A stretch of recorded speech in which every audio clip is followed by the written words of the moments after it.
और देखिए, बीते दिन इंदौर में जिस तरह से मामला सामने आया था, फैक्ट्री में आग लग गई थी और उस आग की चपेट में आने से 2 महिलाओं ने दम तोड़ दिया था।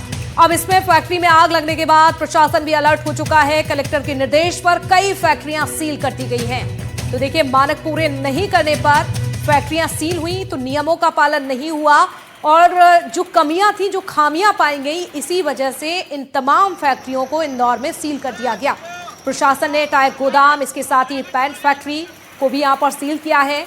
एसिड फैक्ट्री भी बताई जा रही है, प्रशासन ने सील कर दिया है इस फैक्ट्री को, क्योंकि बीते दिन जो हादसा हुआ उस हादसे से कहीं ना कहीं प्रशासन भी अब सबक लेने को तैयार है और यहां पर तमाम ऐसी फैक्ट्रियों को सील कर दिया गया।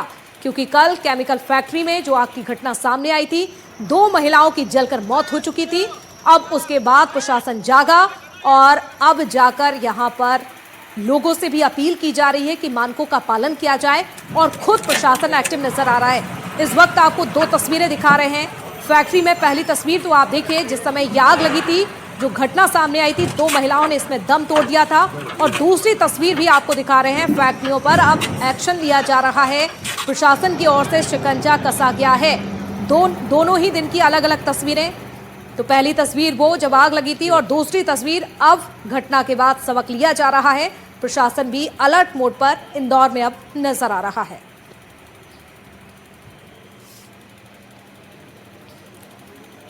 तो फैक्ट्री में आग लगने की यह घटना सामने आई, प्रशासन अलर्ट हो चुका है। चलिए और ज्यादा जानकारी के लिए जुड़ेंगे, हमारी सहयोगी इंदौर से तनुश्री जुड़ चुकी हैं। तनु, इंदौर में जिस तरह से हादसा हुआ है, कहीं ना कहीं उस हादसे के बाद सबक लिया गया और अब कह सकते हैं कि जिम्मेदारों की नींद खुल चुकी है। अब यहां पर कार्रवाई की जा रही है। ये अगर कार्रवाई पहले होती तो शायद कल वो हादसा ना होता। तनु जी बिल्कुल, देखिए इंदौर में जिस तरीके से आग लगने की घटनाएं सामने आ रही थी, वही बीते रात जो है इंदौर के राउत क्षेत्र में कैट रोड पर एक फैक्ट्री में आग लग गई और आग लगने के बाद जो है 2 महिलाओं की मौके पर ही मौत हो गई थी। वहीं बाद में जब एसडीआरएफ की टीम ने वहां पे रेस्क्यू ऑपरेशन किया, जब वहां पे सर्चिंग की गई, वहां पे जो है कार्रवाई की गई, तब पता चला कि फैक्ट्री के अंदर फायर इक्विपमेंट्स मौजूद नहीं थे, फायर सेफ्टी के इक्विपमेंट्स कुछ मौजूद नहीं थे। और इसी के साथ जब आपको पता था कि फैक्ट्री के अंदर जो केमिकल्स रखे हुए हैं वो हाईली इन्फ्लेमेबल है, तब भी वहाँ पर जो पानी से भरे हुए टैंकर्स होते हैं वो भी वहाँ पे मौजूद नहीं थे। ऐसी स्थिति में कलेक्टर शिवम वर्मा ने सख्त निर्देश दिए और इंदौर शहर के एसडीएम, तमाम एसडीएम को अपने अपने क्षेत्रों में स्थापित विभिन्न कारखानों का निरीक्षण करने के बारे में बताया।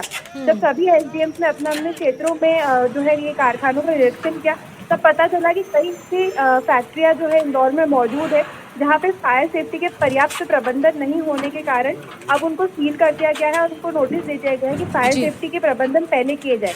बेशक आपने जिस तरीके से बताया कि अगर इक्विपमेंट या फिर ये कार्रवाई पहले ही हो जाती तो हो सकता है कि जो 2 महिलाएं हैं जिन्होंने कल अपनी जान गंवाई, उनकी जान बच जाती और इतना बड़ा हादसा होने से टल जाता। जी बिल्कुल, अब ये देखना होगा कि आखिरकार इस मसले के बाद, इस घटना के बाद कितनी गंभीरता दिखाई जाती है। 1 या 2 दिन या आगे भी इसी तरह से कार्रवाई चलती रहेगी। नजर बनाकर रखेगा तनुश्री। बहुत शुक्रिया तमाम जानकारी के लिए आपका।